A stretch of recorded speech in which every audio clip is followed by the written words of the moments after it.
Good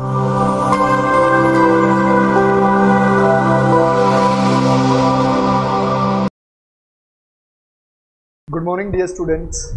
I hope आप सबका NDA का एग्ज़ाम बहुत अच्छा गया होगा। डियर स्टूडेंट्स, मैं थोड़ा सा लेट ज़रूर हूँ बट आपके साथ एनडीए का पेपर डिस्कस करने के लिए आया हूँ। और डियर स्टूडेंट्स, मैं आपके साथ जो एनडीए में हिस्ट्री के क्वेश्चन यानी कि हिस्ट्री का जो पार्ट रहता है उससे रिलेटेड जितने क्वेश्चन पूछे गए थे वो आपके साथ आज डिस्कस करूँगा। डियर स्टूडेंट्स, मैं आपको ये बता दूँ कि जो 14 से 15 क्वेश्चन हिस्ट्री में आए हैं आपके, वो डायरेक्ट आपको क्लास में करवाए गए हैं और उनको मैंने पीपीटी फॉर्म में लेके डायरेक्ट यानी कि आपको लेक्चर वाइज वो क्वेश्चन मिल जाएंगे। आप पीछे का लेक्चर निकालोगे तो डायरेक्ट वो क्वेश्चन आपको मिलेगा कि क्लास में वो क्वेश्चन करवाया गया है। तो डियर स्टूडेंट्स, हम देखते हैं कि नंबर 1 क्वेश्चन हमारा कौन सा आया है, यानी कि जीएस के पेपर के रिगार्डिंग जब हम बात करेंगे एनडीए की, तो नंबर 1 क्वेश्चन से स्टार्ट करते हैं। बेटा पहला क्वेश्चन यहाँ पे रहता है, which of the following statement are correct, यानी कि कौन सी स्टेटमेंट यहाँ पे करेक्ट है। ये क्वेश्चन नंबर आपका 51 रहेगा। British trade surplus with Indian in the 19th century meant that the value of the British export to the India was much higher than the value of British imports from India। भाई ये क्या बोल रहा है? ये simple सी statement है बेटा। अगर इसकी हम बात करें, ये क्वेश्चन आपका ड्रेन ऑफ वेल्थ यानी कि धन का बहिर्गमन, जो टॉपिक मैंने करवाया था मॉडर्न हिस्ट्री में आपको, कि किस प्रकार भारत के संसाधनों की लूट की गई, अंग्रेजों के द्वारा किस प्रकार भारत के संसाधनों को लूट के, रिसोर्सेज को लूट के बूटी करके कहाँ पे ले जाया गया? ब्रिटेन ले जाया गया। और बेटा ब्रिटेन भी किस प्रकार ले जाया गया, अगर हम इसकी बात करें तो उन्होंने क्या किया, भारत से रॉ मटेरियल परचेज किया और रॉ मटेरियल के बदले में पहले वो बुलियन, गोल्ड या सिल्वर लेके आते थे। बट जब उन्होंने भारत को कंकर्ड कर लिया, यानी कि पूरे भारत को ऑक्युपाइड कर लिया और उसके बाद उन्होंने भारत में अपना कॉलोनी एस्टेब्लिश कर लिया, तो उनकी ये प्रॉब्लम सॉल्यूशन हो गई और उन्होंने भारत के ही जमीनों से या फिर हम कहें कि भारत के ही संसाधनों से टैक्स का कलेक्शन किया और उसी से उन्होंने इस सामान को परचेज किया, रॉ मटेरियल को, और कहाँ पे भेज दिया? ब्रिटेन में भेज दिया। तो डायरेक्ट बेटा ड्रेन ऑफ वेल्थ का लेक्चर आप देखोगे तो उसमें ये सारी चीजें मैंने आपको 1 बाय 1 बताई थी। तो ये जो पहली स्टेटमेंट है वो बिल्कुल करेक्ट स्टेटमेंट है। इसके बाद हम सेकंड स्टेटमेंट पे चलते हैं। India played a crucial role in the late 19th century world economy by helping British balance its deficit. बेटा सिंपल सी स्टेटमेंट दी गई है कि इंडिया की जो इकोनॉमी थी या जो ब्रिटेन की इकोनॉमी चल रही है और इंडियन रिसोर्सेज है, वो क्या कर रहे हैं 19th century में या मिड 19th century में ब्रिटेन की इंडस्ट्रियों को बूस्टर दे रहे हैं। बूस्टर का मतलब उनका फीड है, यानी कि जो भारत का रॉ मटेरियल है वो किसका फीड बनता जा रहा है, वो अगर हम देखें तो ब्रिटेन की इंडस्ट्रियों के लिए फीड बनता जा रहा है। और ये ड्रेन ऑफ वेल्थ में मैंने आपको बताया, तो यहाँ पे सेकंड स्टेटमेंट भी बिल्कुल राइट है। बेटा थर्ड स्टेटमेंट यहाँ पे देखे, Britain grew opium in India and export it to China and therefore for a while after the 1820 opium become India single largest export. भाई अब देखो ये स्टेटमेंट मैंने आपको जब भारत चाइना के रिलेशन बताए थे या इंडो चाइना रिलेशन जब हम पढ़ रहे थे, तो मैंने आपको बताया था कि अंग्रेजों की 2 ओपियम बैटल हुई, किसके साथ? चाइना के साथ। और वो ओपियम बैटल क्यों हो रही है बेटा?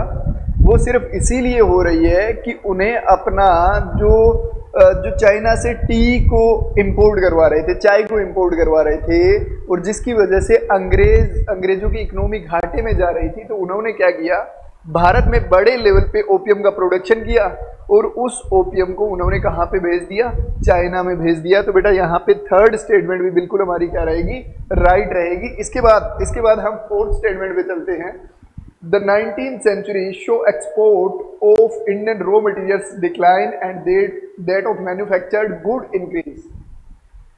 भाई इन्होंने क्या कहा कि 19th century में इंडिया का जो रॉ मटेरियल था उसको जो एक्सपोर्ट किया जा रहा था उसमें हम डिक्लाइन देखते हैं, यानी कि उसमें हम गिरावट देखते हैं। बेटा बिल्कुल गिरावट नहीं हुई, रॉ मटेरियल का एक्सपोर्ट तो बढ़ता गया। तो ये स्टेटमेंट हमारी क्या रहेगी, गलत रहेगी, नंबर 4 स्टेटमेंट गलत रहेगी। अब इसमें आंसर क्या देखना है, select the answer using the code given below. तो बेटा इसमें 1 2 3 स्टेटमेंट राइट है, तो आप डायरेक्ट किस पे जाओगे, आप डायरेक्ट यहाँ पे स्टेटमेंट डी पे जाओगे, यानी कि क्वेश्चन नंबर 51 का आंसर आपको क्या मिलेगा, डी मिलेगा। डियर स्टूडेंट्स, इसके बाद हम नेक्स्ट क्वेश्चन की बात करते हैं। नेक्स्ट क्वेश्चन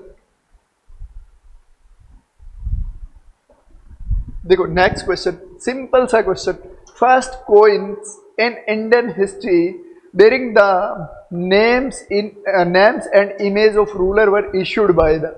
भाई ऐसा इंडियन हिस्ट्री में या इंडियन एंशिएंट हिस्ट्री में हमें कहाँ से दिखाई दे रहा है कि कोइंस के ऊपर नेम या कोइंस के ऊपर इमेज बनाई गई है।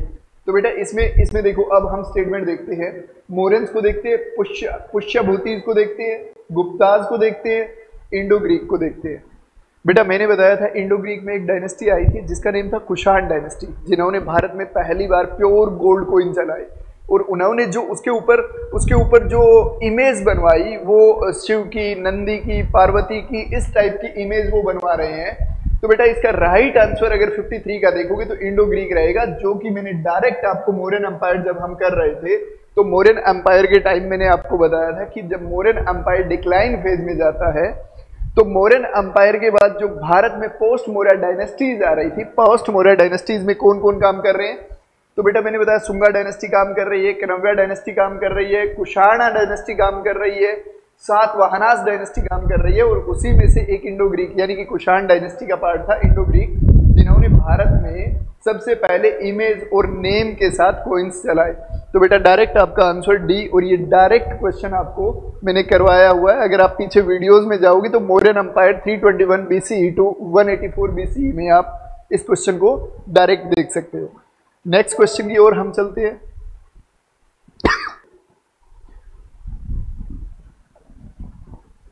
Question number 54, social theorist in the 19th and 20th century emphasizes the emergence of industrial urbanization, secularization and bureaucratization as hallmarks of। देखो बेटा, अगर इनकी बात करें, इंडस्ट्रियलाइजेशन किसको कहते हैं, जहां पे इंडस्ट्रियां बूस्ट करती है यानी कि औद्योगिकरण होता है। अर्बनाइजेशन उसको बोलते हैं शहरीकरण। सेकुलराइजेशन यानी कि सब धर्मों में समानता की बात यहाँ पे की जा रही है। ब्यूरोक्रेटाइजेशन का मतलब है कि यहाँ पे ब्यूरोक्रेसी, लोकतंत्र का विकास हो रहा है, यानी कि लोगों के द्वारा बाय द इलेक्शन या बाय द पोल यहाँ पे मतलब जिसको चुना जा रहा है, यानी कि लोगों को वोटिंग का अधिकार है। तो ये सारी चीजें किसकी निशानी है भाई, यहाँ पे पहला ऑप्शन दे रखा है मॉडर्निटी, इसको हम छोड़ देते हैं, अभी मॉडर्निटी को छोड़ देते हैं और मॉडर्निटी को छोड़ के बात करें फेड्यूलिज्म। बेटा फेड्यूलिज्म में तो इलेक्शन का अधिकार नहीं होता। अगर आप फेड्यूलिज्म की बात करोगे तो फेड्यूलिज्म किसको कहते हैं, इसको बोलते हैं सामंतवाद।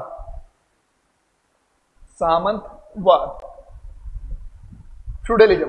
अब फ्यूडलिज्म को सामंतवाद बोलते हैं बेटा, तो सामंत कौन होता है, फ्यूडल कौन होता है, फ्यूडल वो होता है जो राजा अपना हेल्पर रखता है, इसको नेटिव रूलर भी बोल सकते हो, यानी कि जो राजा होता है वो कुछ जमीन अलॉट कर देता है अपने सामंत को या अपने फ्यूडल को, जिससे उसे आर्मी की पावर बूस्ट होती रहे। और ये डायरेक्ट हमने बेटा ये क्वेश्चन डायरेक्ट किया था कि फ्यूडल सिस्टम क्या होता है। इसके बाद किंगशिप भाई राजतंत्र।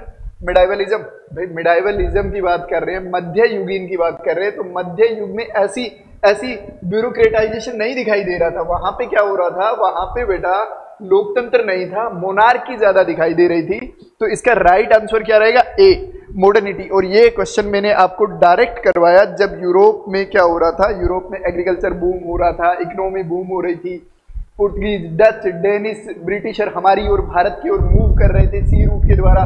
तो ये सारी चीजें हमने कौन से चैप्टर में की थी, पुर्तगीज इन इंडिया। अगर आप देखना चाहोगे तो उसमें आपको डायरेक्ट ये सारे के सारे क्वेश्चन मतलब सारे के सारे ये चीजें करवाई हुई मिल जाएगी। बेटा नेक्स्ट क्वेश्चन भी हम रन करते हैं। Consider the following events, launch of non cooperation movement, all India Khilafat conference in Delhi, passing of the Rowlatt act, Jallianwala Bagh incident. Which one of the following is the correct chronological order of the given events earliest to latest? बेटा इसमें ये क्या पूछ रहा है कि इनको chronological order में लगाओ। ऑर्डर का मतलब कि सबसे पहले क्या हो रहा है, उसके बाद क्या हो रहा है, उसके बाद क्या हो रहा है। अगर इनकी हम बात करें कि सबसे पहले क्या हो रहा है, तो बेटा देखो सबसे पहले आया, सबसे पहले आया passing of the Rowlatt Act. ये कब किया जा रहा है बेटा? मार्च, अगर मैं इसकी बात करूं, मार्च 1990। रोलेट एक्ट, रोलेट एक्ट के बाद में कौन सा इंसिडेंट हुआ बेटा? तो जलियांवाला इंसिडेंट, अप्रैल 1909। कौन से दिन? वैशाखी के दिन। अप्रैल 99 में कौन सा इंसिडेंट हो रहा है? जलियांवाला बाग इंसिडेंट। बेटा उसी के साथ साथ भारत में एक मूवमेंट चल रहा था, खिलाफत मूवमेंट। और बेटा उसके बाद क्या हुआ? ऑल इंडिया खिलाफत कॉन्फ्रेंस हुई, जो कब हो रही है? नवंबर 1919। भाई उसके बाद क्या लॉन्च हो रहा है? Launch of non cooperation movement, यानी कि एनसीएम। ये कब हो रहा है बेटा? अगस्त 1920। तो अब आप ऑर्डर में लगा लो, सिंपल सा। यानी कि सबसे पहले इंसिडेंट कौन सा हो रहा है? मार्च वाला, यानी कि passing of the Rowlatt Act. और ये मैंने आपको डायरेक्ट जब रोलेट एक्ट पढ़ाया था तो मैंने ये डायरेक्ट क्वेश्चन आपका करवाया हुआ है। आप इस लेक्चर में जाके, ये लेक्चर में आएगा 2 से 3 महीने पहले का रहेगा, और इसमें हम गांधीयन एरा को कवर कर रहे थे। यानी कि अगर लेक्चर का नेम आपको ना मिले तो आप क्या कर लो, गांधीयन एरा पे चले जाओ, गांधीयन एरा पे, और उस लेक्चर में आपको ये सारी डिटेल मिल जाएगी जो कि मैंने डायरेक्ट करवाई हुई है। तो बेटा इसका राइट आंसर क्या रहेगा? बी रहेगा। यानी कि ये क्वेश्चन भी मैंने डायरेक्ट आपको यहाँ पे करवाया था। इसके बाद बेटा नेक्स्ट क्वेश्चन पे चलते हैं हम। देखो बेटा, match list 1 will list second and select the correct answer using the code given below the list. भाई लिस्ट 1 को लिस्ट 2 से मैच करना है। देखो तो इसमें सिस्टम ऑफ कैटेगरी दे दिया, इसमें डिस्क्रिप्शन दे दिया कि ये, मतलब डिस्क्रिप्शन का मतलब होता है कि ये किस चीज को डिस्क्राइब कर रहा है। तो बेटा हमने देखा पहला इसमें दिया गया उपारी। भाई उपारी का मतलब क्या होता है? बेटा उपारी की अगर बात करोगे तो मैंने आपको मराठा अंपायर की, जब हम मराठा अंपायर को पढ़ रहे थे तो मैंने आपको डायरेक्ट बताया था मराठे 2 टाइप का टैक्स लेते थे। एक लेते थे सरदेशमुखी,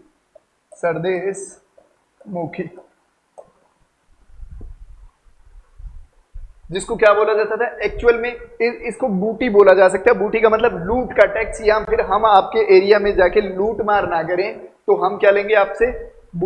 सरदेशमुखी लेंगे।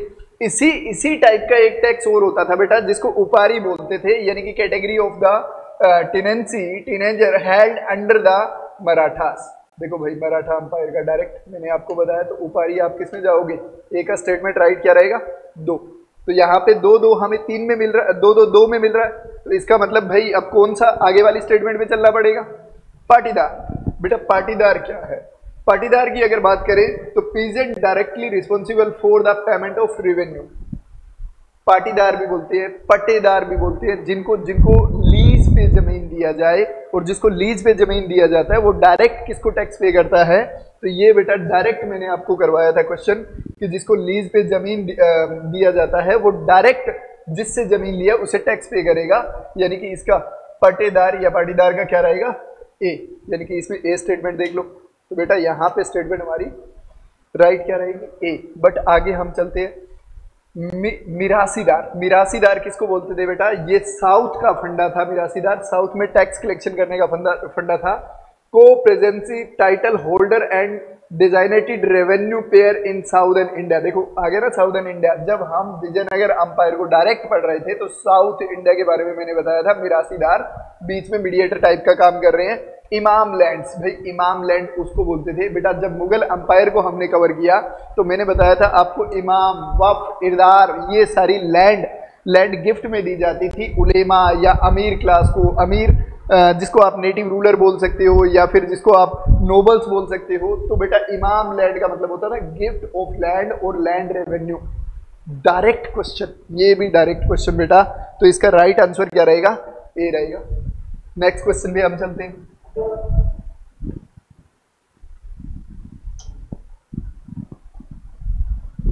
कंसीडर, अच्छा ये क्वेश्चन नंबर रहेगा 83।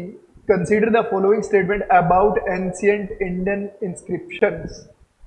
भाई सिंपल सा, देखो मैंने आपको जब हिस्ट्री को स्टार्ट किया तो मैंने कहा हम हिस्ट्री को 3 पार्टों में डिवाइड करते हैं। पहला डिवाइड क्या था, एंशिएंट हिस्ट्री का था, दूसरा डिवाइड मिडाइवल हिस्ट्री का, और थर्ड वन डिवाइड जिसको हम मॉडर्न हिस्ट्री बोलते हैं। बेटा एंशिएंट हिस्ट्री को हमने फिर से 2-3 टाइप में डिवाइड किया। हमने कहा कि एंशिएंट हिस्ट्री को हम किस टाइप से लेंगे, प्री हिस्टोरिकल एरा लेंगे, हिस्टोरिकल एरा लेंगे या प्रोटो हिस्टोरिकल एरा लेंगे। बेटा अब यहाँ पे क्वेश्चन क्या आ रहा है, यहाँ पे क्वेश्चन आ रहा है प्रोटो हिस्टोरिकल एरा से रिलेटेड, यानी कि प्रोटो हिस्टोरिकल और हिस्टोरिकल एरा से रिलेटेड ये क्वेश्चन हमें दिखाई दे रहा है। तो बेटा इसमें क्वेश्चन क्या पूछ रहा है, consider the following statement about ancient Indian inscription. भाई जो इंडियन इंस्क्रिप्शन का मतलब मैंने बताया ना, रोक पिलर मिले या फिर जो स्तंभ लेख मिले या फिर एक दीवार टाइप का। मैंने कहा था देखो आर्कियोलॉजिकल सोर्सेस टाइप ऑफ 5 होते हैं, जिसमें कोइंस रहेगा, एडिक्स रहेगा, पिलर रहेगा, इंस्क्रिप्शन रहेगा, और इसके साथ साथ हमने बात की बिल्डिंग एंड मॉन्यूमेंट्स की। तो जब हम इसको देख रहे हैं तो इसमें हमने देखा कि the earliest inscription are in Sanskrit. बिल्कुल गलत है बेटा, संस्कृत में नहीं थी, क्योंकि अर्लीस्ट इंस्क्रिप्शन जो हमें मिल रही थी ना वो Kharosthi script used in inscription in the north west was decipher with the help of coins of Indo Greek king who ruled over the area. बिल्कुल राइट स्टेट बेटा। खरोष्टी स्क्रिप्ट से हमें क्या पता चल रहा है, हमें पता चल रहा है कि नॉर्थ वेस्ट में कौन सा राजा रूल कर रहा था। ये मैंने डायरेक्ट बताया कि सबसे पहले हमें एडिक्स मिले इंडो इरानियन राजा के या मोनार्क के, जिसका नेम था दारा, और दारा के बाद अशोक ने डायरेक्ट इंस्क्रिप्शन के माध्यम से लोगों को मतलब बताया कि किस प्रकार का रूल रहेगा या फिर उनके रूल एंड रेगुलेशन किस प्रकार के रहेंगे। तो इसमें स्टेटमेंट 2 हमें बिल्कुल करेक्ट दिखाई दे रहा है। और इसके बाद बेटा थर्ड वन पे बात करेंगे, most of the inscription mention grand unique events and routine agriculture practices do not find mention. बिल्कुल गलत है भाई, इंस्क्रिप्शन में लैंड के बारे में बहुत कम पता चला है। दूसरा ये भी नहीं पता चला कि यूनिक इवेंट्स यानी कि फेस्टिवल वगैरह या कुछ इवेंट्स वगैरह मनाए जाते थे या नहीं मनाए जाते थे, ऐसा कुछ पता नहीं चलता। बट इंडो ग्रीक राजाओं के रूल के बारे में हमें जरूर पता चलता है। तो बेटा इसकी स्टेटमेंट हम देखते हैं क्या क्वेश्चन पूछ रहा है ये, how many of the above statement is are correct को पूछ रहा है। तो यहाँ पे डायरेक्ट क्या रहेगा, बी। और ये डायरेक्ट बेटा एंशिएंट हिस्ट्री का जो पहला लेक्चर रहेगा उसमें मैंने डायरेक्ट आपको ये करवाया हुआ है। ये क्वेश्चन भी हमारा डायरेक्ट हो चुका था बेटा। इसके बाद बेटा number 94, which of the following statement were feature of the postal system of India as described by Ibn Battuta. Dear students, अगर इब्न बतूता की बात की जाए तो इब्न बतूता हाथ में जूता, ये स्टेटमेंट हमने कहाँ पे देखा था, ये स्टेटमेंट देखा था बेटा तुगलक डायनेस्टी में। तुगलक डायनेस्टी, और तुगलक डायनेस्टी का टाइम पीरियड हम कब ले रहे थे, तो तुगलक डायनेस्टी का टाइम पीरियड लिया हमने हम बात कर रहे थे 1322 14 के करीब हमने देखा तुगलक डायनेस्टी। और तुगलक डायनेस्टी का फाउंडर कौन था, गयासुद्दीन तुगलक, जिसको बेटा भारत में स्पीड पोस्ट का जनक भी कहा जाता है। और अगर स्पीड पोस्ट का जनक कहा जाता है तो ये पोस्टल सिस्टम की बात कौन से एरा की हो रही है, मिडाइवल हिस्ट्री की बात हो रही है। और मिडाइवल हिस्ट्री में आपको जाना है दिल्ली सल्तनत पे, और ये मैंने लेक्चर का यहाँ पे कट डाल दिया, जिससे अगर आप डायरेक्ट लेक्चर में जाके देखना चाहोगे तो आपको ये डायरेक्ट क्वेश्चन मिल जाएगा कि सर ने ये क्वेश्चन डायरेक्ट ही आपकी क्लास में करवाया हुआ है। तो बेटा इस क्वेश्चन में हम देखते हैं the foot post carried as a ringing bell in the one hand. भाई बिल्कुल गलत है। इन्होंने क्या कहा कि डाकिया बेल हाथ में लेके चलता था, एक हाथ में अपने बेल रखता था, बजाता हुआ चलता था। बिल्कुल गलत है, ये बिल्कुल स्टेटमेंट गलत है। ऐसा स्टेटमेंट इब्न बतूता ने कभी भी नहीं दिया। The horse post is called उल्गू। बिल्कुल right statement. Station at a distance of every 4 mile. बिल्कुल सही है बेटा। मैंने आपको बताया कि गयासुद्दीन तुगलक ने हर 4 मील के ऊपर स्टेशन बनाए थे, पोस्टल स्टेशन बनाए थे। इसके बाद द फुट पोस्ट और दावा has 1 station at every 4 cos of distance. दोनों स्टेटमेंट राइट है। इसके बाद बेटा 4th स्टेटमेंट देखते हैं, the foot post is weaker then horse post. बिल्कुल गलत। यानी कि भाई इब्न बतूता ने ऐसा कभी नहीं बोला कि घोड़े से पहले इंसान पहुंच जाता था या घोड़े से ज्यादा तेज यहाँ पे फुट पोस्ट थी। बिल्कुल नहीं। तो यहाँ पे बेटा select the correct answer using the code given below. तो ये देखेंगे हम, इसका स्टेटमेंट सी बिल्कुल राइट रहेगा, 2 और 3। तो ये स्टेटमेंट हमें राइट मिला। तो बेटा हमने देखा कि ये क्वेश्चन डायरेक्ट आपके यहाँ पे मैंने करवाया हुआ है। और इसके बाद हम नेक्स्ट क्वेश्चन पे चलते हैं। नेक्स्ट क्वेश्चन पे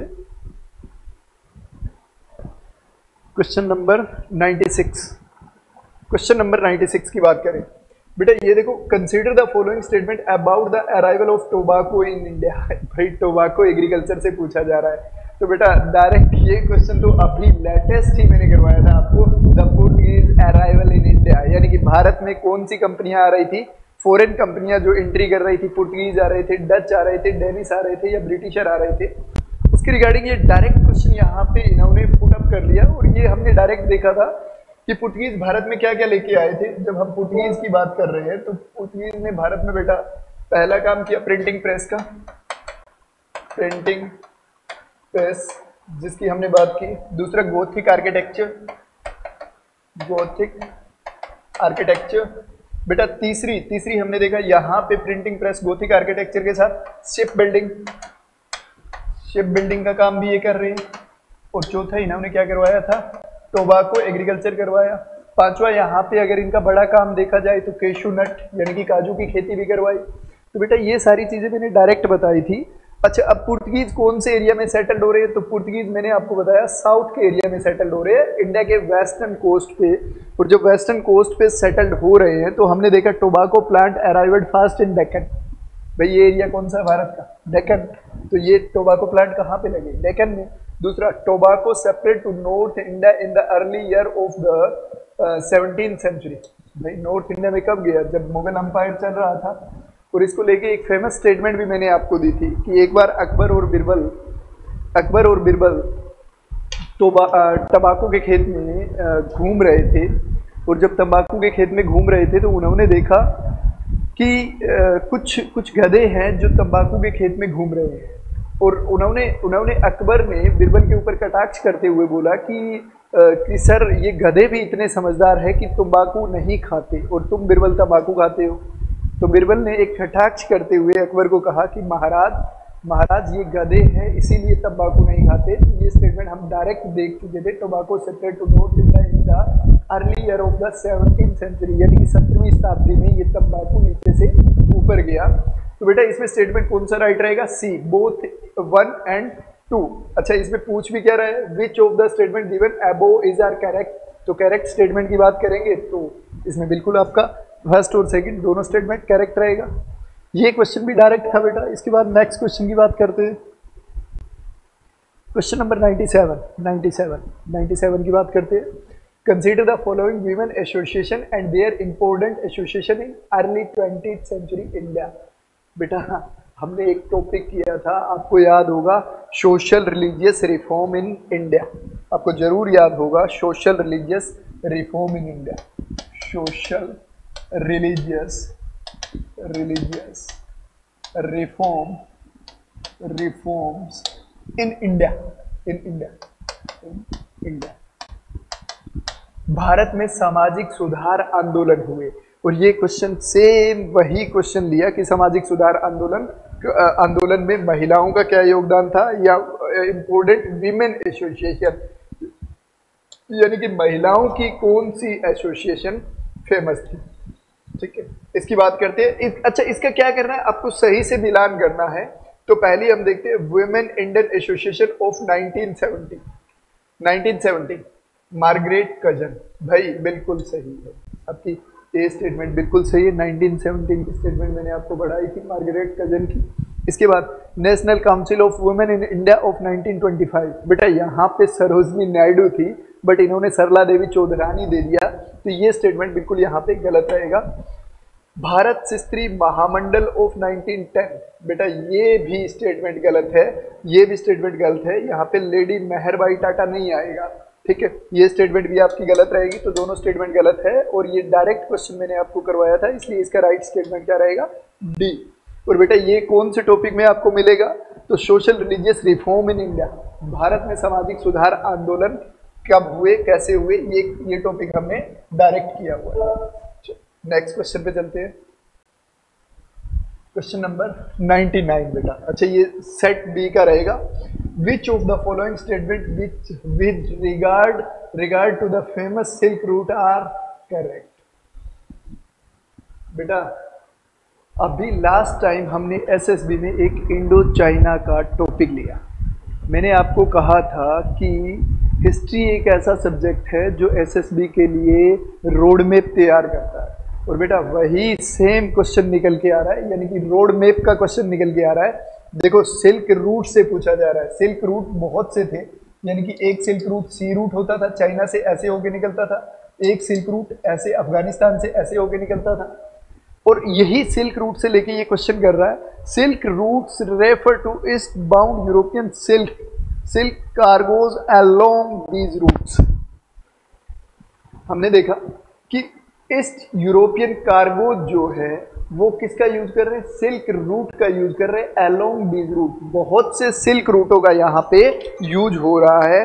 तो बेटा यहाँ पे स्टेटमेंट क्या रहेगी? यहाँ पे स्टेटमेंट ए आपकी बिल्कुल राइट रहेगी, यानी कि स्टेटमेंट ए बिल्कुल यहाँ पे राइट है। उसके बाद बेटा हम देखते हैं कि इसमें स्टेटमेंट 2 क्या दिया। There were several silk routes over land and by sea joining together west region of Asia with Europe and Northern Africa। यानी कि यहाँ पे स्टेटमेंट 2 भी बिल्कुल राइट है। भाई ये क्या बोल रहा है कि ये ईस्टर्न यूरोप मतलब पूर्वी यूरोप को एशिया से कनेक्ट करता था, और उसके साथ साथ ये नॉर्दर्न अफ्रीका को भी इंडिया से कनेक्ट करता था। इस रूट की हम बात कर रहे हैं। तो बेटा इसमें हम थर्ड स्टेटमेंट देखते हैं। They are now to have existed since before the Christian era and thrived almost till the 15th century. यानी कि ये रूट कहाँ तक एस्टेब्लिश रहते हैं? तो हमने देखा ये 15th सेंचुरी तक ये रूट यहाँ पे चलते रहे। तो बेटा ये भी बिल्कुल सही है। 15th सेंचुरी आते आते ये रूट क्या हो गए थे? आउट हो गए थे, क्योंकि हमने देखा कि पुर्तगीज ने कौन सा नया रूट खोज लिया? सी रूट ले लिया।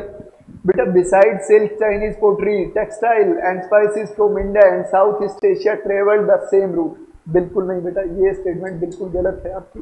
ठीक है, यानी कि सारा का सारा सामान नहीं जाता था यहाँ से। ऐसा नहीं है कि सिल्क रूट से ये सारी चीजें जाती थी। Select the answer using the code given below. यानी कि यहाँ पे स्टेटमेंट 1 2 3 राइट है, तो ए बिल्कुल यहाँ पे हमारा राइट दिखाई देगा। इसके बाद बेटा अच्छा, ये क्वेश्चन मैंने कहाँ पे करवाया है? तो इंडो चाइना रिलेशन में ये क्वेश्चन मैंने आपको डायरेक्ट करवाया हुआ बेटा। ठीक है, इसके बाद नेक्स्ट क्वेश्चन पे हम चलते हैं। Question number 100।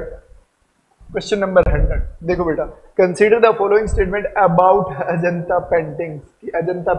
अजंता एलोरा एलिफेंटा। मैंने आपको बताया था ये पेंटिंग्स वो है जहां से हमें archaeological sources, literary sources, foreign traveller description, इन सारी चीज़ों के बारे में थोड़ा थोड़ा पता चलता है। और दूसरा एंशिएंट हिस्ट्री को लिखने में इन्होंने बड़ा योगदान दिया। यानी कि ये 3D इमेज टाइप की भी हम कह सकते हैं। और इनके बारे में हमने देखा कि अजंता एलोरा या एलिफेंटा ये महाराष्ट्र में हमें मिली। तो इनकी पेंटिंग्स के बारे में बात की गई है। The surface of the rock was coated with clay mixed with rice husk and gum and a coat of lime was applied over this। यहाँ पे क्या बोला जा रहा है? यहाँ पे बोला जा रहा है बेटा कि जो ये गूंद होता है, गूंद के साथ साथ इन्होंने क्या किया, जो चावल की भूसी थी, चावल की भूसी से पहले दीवार को लेप किया और उसके अंदर गोंद को मिलाया और उसके बाद उसके ऊपर चूने से कोटेड किया। ठीक है, ये बात इन्होंने बोली। बेटा ऐसा बिल्कुल नहीं था। वो क्या करते थे, पहले दीवार को साफ करते थे और उसके बाद चूने का लेप लगाते थे। तो ए स्टेटमेंट यहाँ पे हमें बिल्कुल गलत दिखाई दे रही है। The outline drawing was down first on the line coding and colors were added subsequently। भाई ये भी स्टेटमेंट बिल्कुल गलत है बेटा, ये भी स्टेटमेंट गलत है। इन्होंने कहा कि पहले वो चित्रकारी करते थे और मतलब पहले वो उसको मेप मतलब बनाते दीवार के ऊपर चूना कोटेड करके और उसके बाद उसमें रंग भरते। तो ये स्टेटमेंट भी मैंने आपको देखो डायरेक्ट जब मौर्यन अंपायर पढ़ रहे थे तो हमने अजंता एलिफेंटा एलोरा इन सब के बारे में पढ़ी। तो ये स्टेटमेंट भी आपकी दोनों गलत है। तो इसका राइट आंसर रहेगा बेटा डी। इसके बाद बेटा नेक्स्ट क्वेश्चन पे हम चलते हैं। Next question, dear students, I hope आप सबने ये सारे क्वेश्चन राइट किए होंगे और ये सारे के सारे क्वेश्चन आपकी क्लास में डायरेक्ट करवाए गए हुए हैं, डिस्क्रिप्शन में मैंने लिंक दे दिया है। और दूसरा, मैंने लेक्चर का शॉर्ट निकाल के, कट निकाल के, जैसे मैंने लेक्चर को कट कर करके यहाँ पे डाल दिया, तो आप इन क्वेश्चन को देखोगे और ये लेक्चर जब पीछे जाके देखोगे तो आपको पता चलेगा कि जितने हिस्ट्री के 14 क्वेश्चन 15 क्वेश्चन जो आए हैं वो डायरेक्ट हमारी क्लास में करवाए गए थे। और जो स्टूडेंट क्लास में अच्छे से, जिसकी अटेंडेंस थी और जिसने रेगुलर लेक्चर लिया और अपने माइंड को कंसंट्रेट करके पढ़ाई की, उसने मे आई गेस 60 मार्क्स यानी कि 60 नंबर उसने अपने एग्जाम में जोड़ दिए। क्योंकि बेटा जीएस का एक क्वेश्चन, मैं अगर बात करूं हिस्ट्री के 15 क्वेश्चन की, तो 15 मल्टीप्लाई 4 यानी कि 15 मल्टीप्लाई 4 कंप्लीट कितना हो गया 60, यानी कि 60 मार्क्स का योगदान अकेले हिस्ट्री का आपका एनडीए एग्जाम में रहा। तो dear student, I hope, may I guess आपने सारे क्वेश्चन किए होंगे और मैं यही चाहता हूं कि मेरी तो बेस्ट विशेस हमेशा आपके साथ थी कि आप लोग 100% अपना फोकस अपनी स्टडी के ऊपर करें और रिजल्ट को दे। देखो डियर स्टूडेंट्स, रिजल्ट तभी आता है जब आपकी क्लास में अटेंडेंस रहती है, और अगर जिस स्टूडेंट ने अटेंडेंस दी थी वो स्टूडेंट एक भी क्वेश्चन नहीं छोड़ के आया होगा, ये मुझे 100% ट्रस्ट है। जय हिंद, जय भारत।